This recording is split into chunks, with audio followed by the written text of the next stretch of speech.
अगर आपके पास भी ज़मीन है या हाल ही में ज़मीन खरीदी है या परिवार में किसी की मृत्यु के बाद ज़मीन आपके नाम आनी है और आपको नहीं पता है कि दाखिल खारिज क्यों होता है, कैसे कराया जाता है और क्यों ज़रूरी है, तो यह वीडियो आपके लिए बहुत ज़रूरी है क्योंकि आज देखिए, सबसे पहले समझिए कि दाखिल खारिज का मतलब क्या होता है।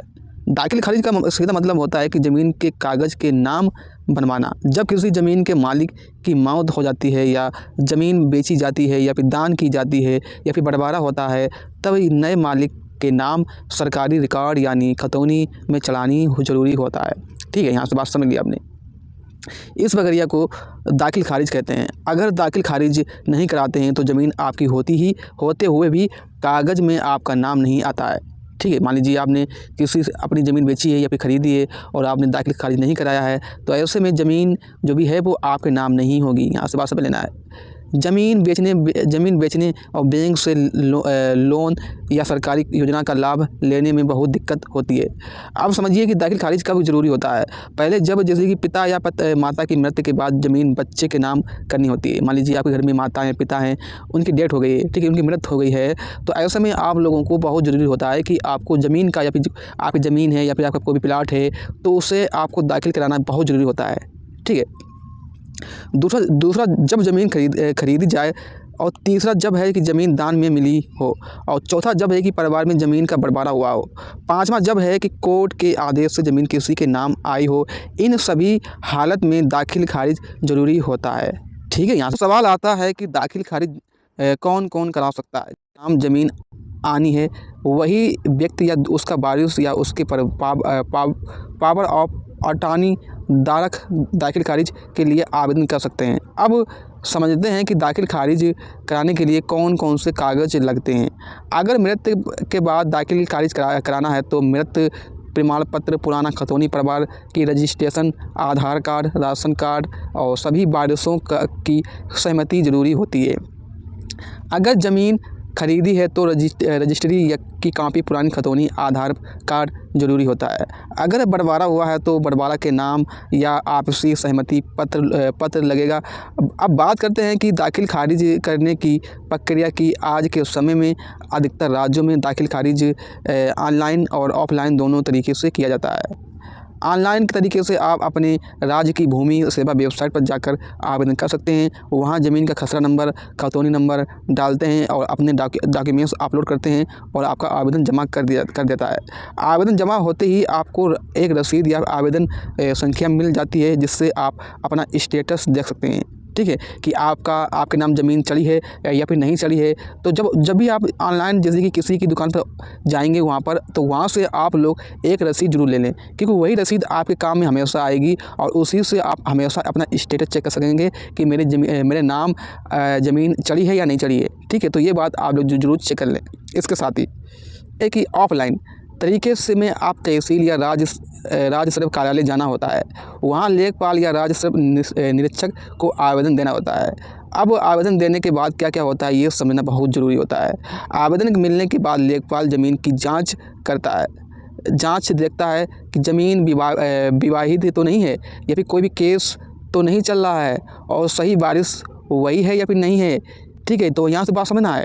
जैसे मान लीजिए ज़मीन जो भी है आपकी, क्या होता है, आवेदन के बाद लेखपाल जो होता है, लेखपाल ज़मीन की जांच करता है। आपका पूरा डिटेल्स निकालेगा, आपके परिवार का, आपके घर वालों का, आपके भाई का, सब पूरी जानकारी लेने के लिए आपसे सवाल पूछेंगे।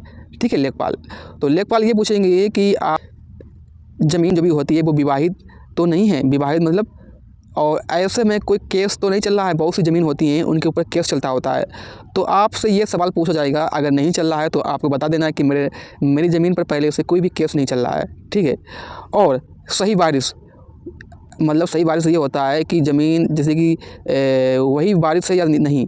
मतलब मान लीजिए जैसे कि आप अपने नाम ज़मीन दाखिल कराना चाहते हैं, तो लेखपाल आपसे पूछेंगे कि आप यही हैं या फिर नहीं, या फिर आपको मतलब या फिर आप कि दूसरे के नाम ज़मीन दाखिल खारिज कराना चाहते हैं।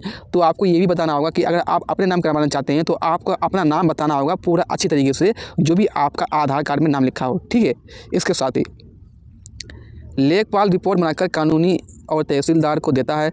अगर सब कुछ सही होता है तो तहसीलदार दाखिल खारिज का आदेश दे देता है और नया नाम खतौनी में चला दिया जाता है। ठीक है। अब समय की बात करें तो सामान्य तौर पर दाखिल खारिज 30 दिन से लेकर 45 दिन हो जाने के हो जाना चाहिए। मतलब जो भी आपकी ज़मीन है, ठीक है, ज़मीन जो भी आपकी है वो लगभग 30 दिन से लेकर 45 दिन में हो जाना चाहिए ना, या तो फिर इससे पहले भी हो जाना चाहिए। अगर आपत्ति आती है, जैसे कि आपत्ति आती है, तो समय बढ़ सकता है। ठीक है।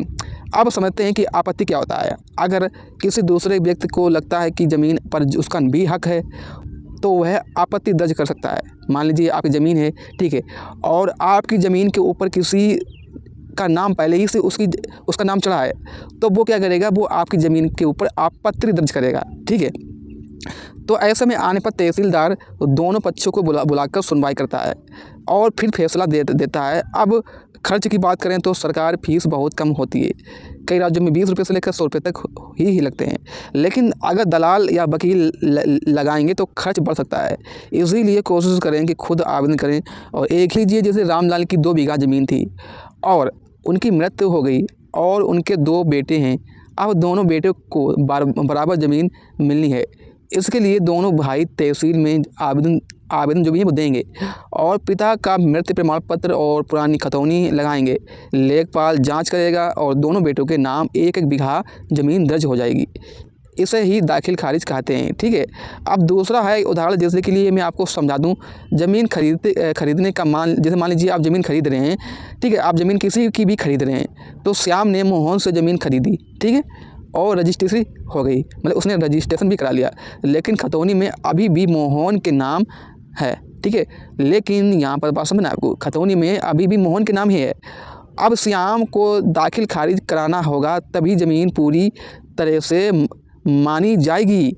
ठीक है। अब समझते हैं, ध्यान से रखने वाली बात यह है कि ज़रूरी बात समझिए, जैसे कि दाखिल खारिज जो भी होती है वो रजिस्ट्री से विकल्प नहीं होता, बल्कि रजिस्ट्री के बाद ज़रूरी कदम है। सिर्फ रजिस्ट्री होने से ही काम पूरा नहीं होता है। दूसरी बात यह है कि दाखिल खारिज के ज़मीन बेचने में दिक्कत आती है तो, और तीसरी बात यह है कि दाखिल खारिज से टैक्स और लगान की जिम्मेदारी मालिक पर। अब यहाँ से आपको बात समझना, बात यह है, कोई भी पढ़ा लिखा इंसान नहीं है और उसे बिल्कुल भी जानकारी नहीं है, तो आप लोग क्या देखिए, इसके बारे में हम आपको बता दूँ। इसका सवाल ये होता है कि अगर पढ़े लिखे नहीं हैं तो इसका जवाब ये है कि आप तहसील जाकर लेखपाल से सीधे कहें कि ज़मीन का दाखिल खारिज कराना है, वह आपको फार्म भरने में मदद करेंगे। बस आपको सही कागज़ देने होंगे और रसीद संभाल कर रखनी होगी। अब यह भी जान लीजिए कि दाखिल खारिज का कोई भी बहुत पुराना या बेकार नियम नहीं है, बल्कि आज भी उतना ही ज़रूरी है जितना पहले था, और सरकार अब इसे ज़्यादा पर्दाफाश बना रही है ताकि लोगों को परेशानी ना हो। दाखिल खारिज मतलब ज़मीन के कागज़ में नाम चढ़वाना होता है। जब नाम सही होगा तभी ज़मीन आपके नाम मानी जाएगी। इसके लिए सही कागज़ जो भी होते हैं वो आपको समय पर आवेदन करें और दलालों से बचें। ठीक है। जो बीच में आपके दलाल आते हैं उनसे आपको बचना है। अगर ज़मीन आपकी है तो डरने की ज़रूरत नहीं है और कानूनी आपके साथ है।